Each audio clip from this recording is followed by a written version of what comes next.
I got a visit just almost exactly a year ago, a little over a year ago, from a very senior person at the Department of Defense. Came to see me and said, 1,600 of the kids that we've sent out have come back missing at least one full arm.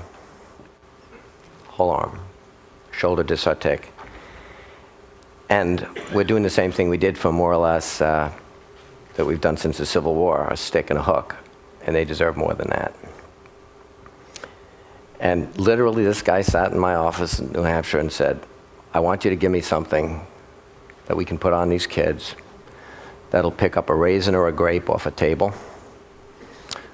They'll be able to put it in their mouth without destroying either one. And they'll be able to know the difference without looking at it. You know, add efferent, afferent, and haptic response. He finishes explaining that, and I'm waiting for the big 300-pound paper proposal, and he said, that's what I want from you. I said, look, you're nuts. That technology is just not available right now, and it can't be done. Not in an envelope of a human arm, with 21 degrees of freedom from your shoulder to your fingertips. He said, about 24 of these 1,600 kids have come back bilateral. You think it's bad to lose one arm? That's an inconvenience compared to having both of them gone. I got a day job, and my nights and weekends are already filled up with things like, let's supply water to the world and power to the world and educate all the kids, which, Chris, I will not talk about. I don't need another mission. I keep thinking about these kids with no arms. He says to me, we've done some work around the country. We've got some pretty amazing neurology and other people. I said, I'll take a field trip. I'll go see what you got. Over the next month, I visited lots of places, some out here around the country, found the best of the best. I went down to Washington.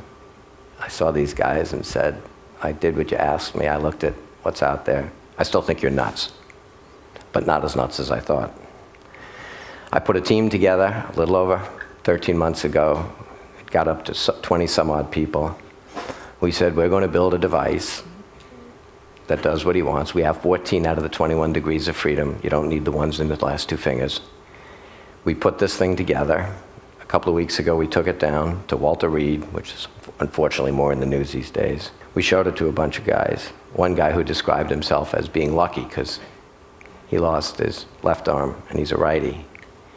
He sat at a table with 7 or 8 of these other guys, said he was lucky because he had his good arm, and then he pushed himself back from the table. He had no legs. These kids have attitudes that you just can't believe. So I'm going to show you now without the skin on it, a 30-second piece, and then I'm done. But understand what you're looking at, we made small enough to fit on a 50th percentile female so that we could put it in any of these people. It's going to go inside something that we're using CAT scans and MRIs of whatever is their good arm to make a silicon rubber, then coated and painted in 3D, exact mirror image of their other limb. So you won't see all the really cool stuff that's in this series elastic set of 14 actuators, each one which has its own capability to sense temperature, pressure. It also has a pneumatic cuff that holds it on, so the more they put themselves under load, the more it attaches.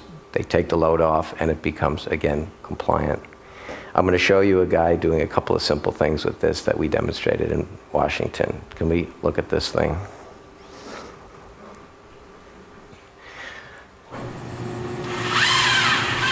Watch the fingers grab. The thumb comes up. Wrist. This weighs 6.9 pounds. He's going to scratch his nose. Got 14 active degrees of freedom. Now he's going to pick up a pen with his opposed thumb and index finger.